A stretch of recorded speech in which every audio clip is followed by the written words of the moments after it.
আমি সকলো কথাতে গাঁওবুঢ়াৰ সাৰ্টিফিকেট ল'ব লাগে মৌজাদাৰৰ সাৰ্টিফিকেট ল'ব লাগে কিন্তু ৰেশন কাৰ্ডখন হাতত থকা মানে এইটো প্ৰমাণ হয় যে মোৰ বাৰ্ষিক উপাৰ্জন 4 লাখ টকাতকৈ কম এতিয়া বহুত মানুহে অৰুণোদয়ৰ বাবেও গাঁওবুঢ়াৰ সাৰ্টিফিকেট বিচাৰি আছে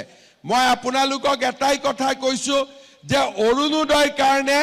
গাঁওবুঢ়া মৌজাদাৰৰ কোনো সাৰ্টিফিকেট নালাগে মাত্ৰ ৰেশন কাৰ্ডখন দেখুৱালেই হ'ব কোনোবা জাগাত সাৰ্টিফিকেটৰ নামত 30 টকা লয় 50 টকা লয় 100 টকা লয় এইবিলাক মই ভাল নাপাওঁ আৰু সেই কাৰণে আজিৰ সভাতে মই কৈ দিছো যে ৰেশন কাৰ্ড থাকিলে কোনো গাঁওবুঢ়াৰ আমাক সাৰ্টিফিকেট নালাগে কোনো মৌজাদাৰৰ আমাক ইনকাম সাৰ্টিফিকেট নালাগে এতিয়া খুজি আছিল নেকি ইয়াতে আজিৰ পৰা আপোনালোকক নালাগে তেনেকৈ পাব ইয়াৰ পিছত ৰেশন কাৰ্ডখন থাকিলে কি লাভ হয় আপোনালোকে জানে যে প্ৰত্যেক বছৰ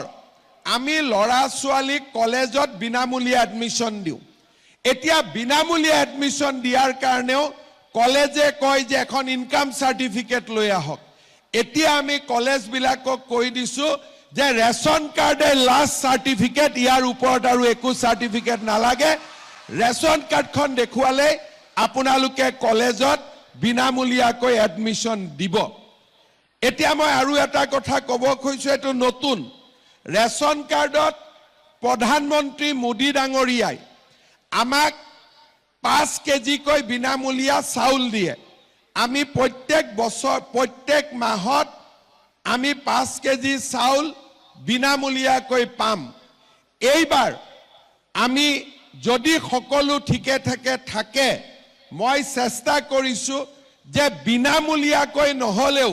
বিনামূলীয়া দিবৰ কাৰণে ইমান টকা মোৰ লগত নাই কিন্তু বিনামূলীয়াকৈ নহলেও ৰেশন কাৰ্ডত দালি আৰু চেনি আমি সুলভ মূল্য দিয়াৰ বাবে ব্যৱস্থা লম অৰুণোদয় আঁচনি পাবৰ কাৰণে আমাৰ ঘৰত এখন ৰেশন কাৰ্ড থাকিব লাগিব এতিয়া আজি যিসকলে ৰেশন কাৰ্ড পালে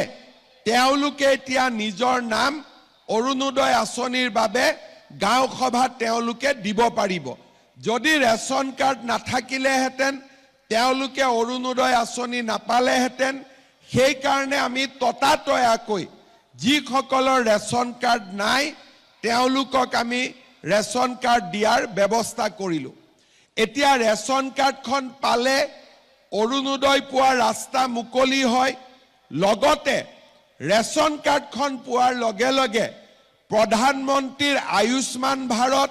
মুখ্যমন্ত্ৰীৰ আয়ুষ্মান অসম এই দুটা আঁচনিৰ জৰিয়তে আমি মেডিকেল কলেজ নাৰ্ছিং হোমত চিকিৎসাৰ বাবে বছৰি 5 লাখ টকালৈকে আমি বিনামূলীয়া চিকিৎসা পাব পাৰো আমাৰ ঘৰত যদি আয়ুষ্মান ভাৰতৰ কাৰ্ডখন নাই তথাপিতো হস্পিটালত যদি আমি ৰেশন কাৰ্ডখন দেখুৱাও ৰেশন কাৰ্ডখন দেখুৱালে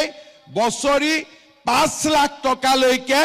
আমি বিনামূলীয়া চিকিৎসা এটা পৰিয়ালে আমি লাভ কৰিব পাৰিম আগতে ৰেশন কাৰ্ডত অকল আমি চাউল পাইছিলো কিন্তু এতিয়া আমি ৰেশন কাৰ্ডত অৰুণোদয় পালো আৰু আমি ৰেশন কাৰ্ডখন দেখুৱালে আমি মেডিকেলত 5 লাখ টকালৈকে বিনামূলীয়া আমাৰ পৰিয়ালটোৱে বছৰি চিকিৎসা পাব পাৰিব আপুনি বিচৰা বাতৰি পাব কেৱল নিউজ 18 এপত নিউজ 18 এপ ডাউনলোড কৰিবলৈ স্ক্যান কৰক এই QR কোড গুগল প্লে ষ্টৰতো পাব এই নিউজ 18 এপ